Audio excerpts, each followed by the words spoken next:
পাতাল থেকে ডাকছি, তুমি আমার কথা শুনতে পাচ্ছ? পাতাল থেকে ডাকছি, তুমি আমার ডাক শুনতে পাচ্ছ? এখন এসো, তোমার অমন আকাশ থেকে মাটির নিচে এসে দাঁড়াও আমার কাছে। আমার আঁচে পোড়াও দুপা, দু হাত পোড়াও।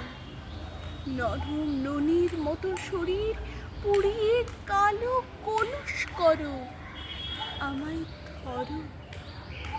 পাতাল বড় কষ্ট দিচ্ছে, চূড়ার থেকে শিকড় ধরে নামো আমার মুখের উপর, বুকের উপর, সুখের উপর, দুঃখ ভরা নখের উপর, যেন মাটির উপর থেকে আঁচড়ে মাটির নখ নিয়েছে।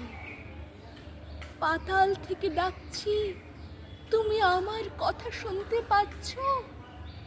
পাতাল থেকে ডাকছি, তুমি আমার ডাক শুনতে পাচ্ছ? এখন এসো, তোমার একার আকাশ থেকে মাটির নিচে এসে দাঁড়াও আমার কাছে। পাতাল বড় কষ্ট দিচ্ছে, আমার কাছে লুকিয়ে আছে তোমার জন্যে ভালোবাসা।